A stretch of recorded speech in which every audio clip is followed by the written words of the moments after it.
a big big Bernie supporter, but it seems like you've kind of used a different sort of framework for your campaign, right? Like your mission statement. Let me read it. It's I'm in the race to bring transparency and a community focus to City Hall. El Paso's greatness is its people, and our grassroots campaign will focus on true progress for everyone, not only the connected few. We will deliver a city administration that is accountable for your tax dollars, active in your neighborhoods, and open to the people.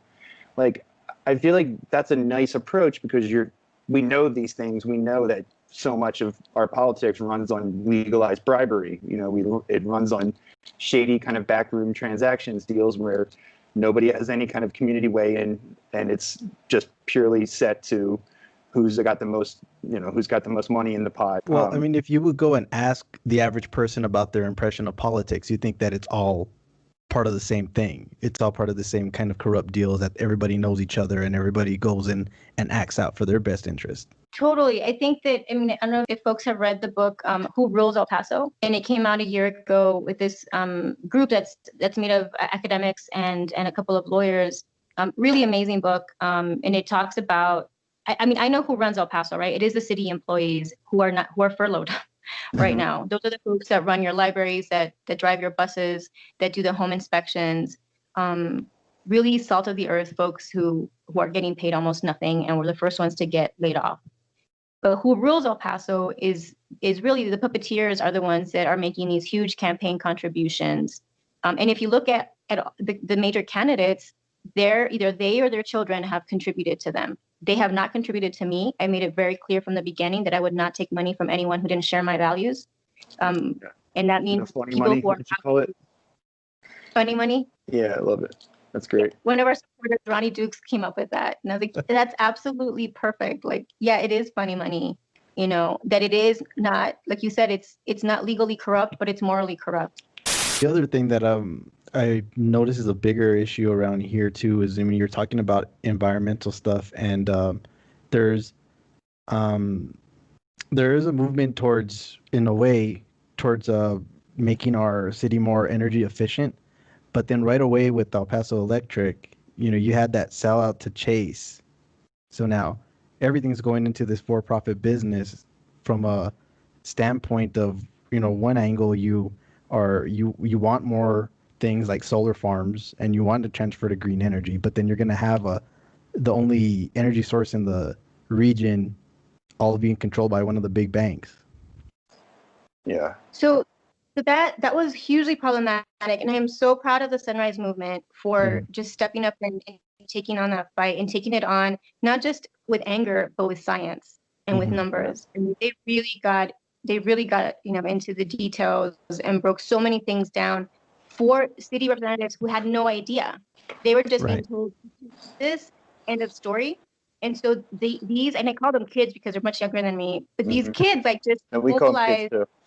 Yeah, Sunrise kids are just so inspiring.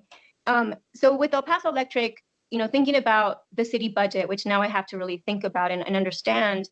A couple of weeks ago, our chief financial officer was quoted in the El Paso Inc. as saying, we're facing this deficit because of the pandemic.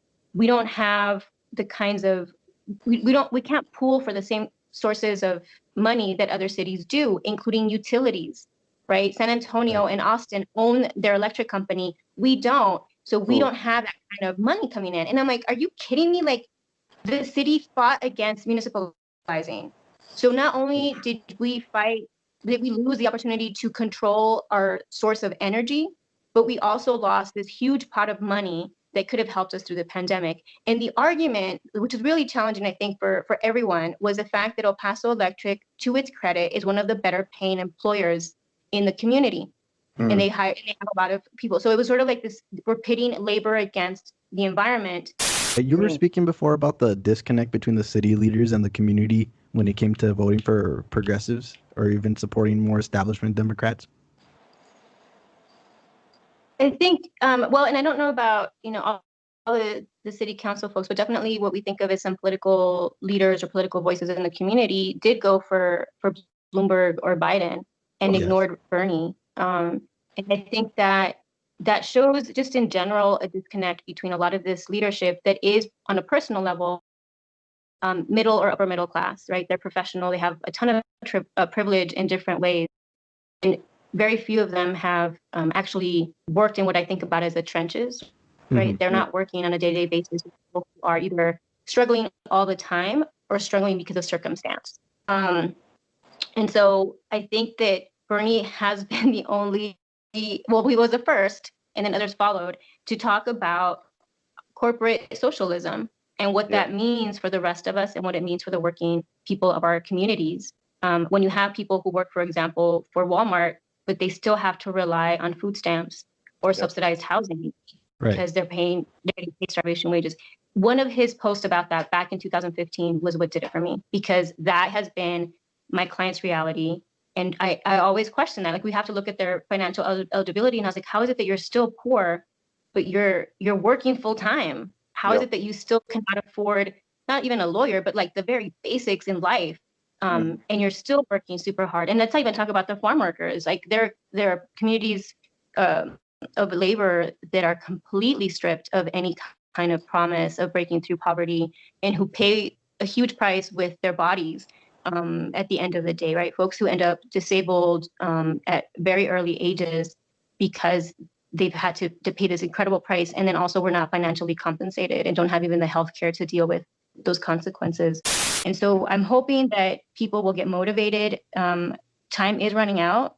We are building we are really building community at a rapid speed.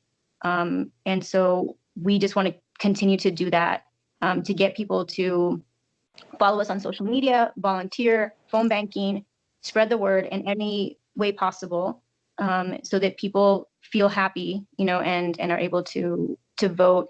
The other thing we're going to do is print out copies of the ballot, because this is going to be a very long ballot. We have a lot of judiciary races, most of which are already decided in the primary, but we want voters to be able to walk into the voting booth understanding where to find me. Otherwise, we may not win. And like I said, I'm still hoping and praying and working to win outright without having to do a runoff, which would be impossible. It's nearly impossible. There's 6 candidates, but it can be done. We are the campaign of hope, and folks from the very beginning said I was the underdog, and that is exactly what I am every time I go into a courtroom, and I love it. And I won.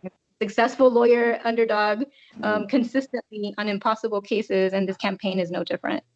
Well, that's what we keep saying on this show, is that we have high hopes for progressive candidates, just because when you are meeting people and saying, look, this is what I've done for the community, I don't take corporate money, I'm here to do X, Y, and Z. This guy, my opponent, or he's just going to take money from the rich developers and capitalist interests and continue perpetuating the existing cycle. Like, seems like a no-brainer, right? Like, as long as you can get engaged and meet people in the community and actually spread your message, without the media and other kind of manipulations that get in the way of politicians and the people. I don't know why you'd vote for a neoliberal if there's a progressive on the ballot.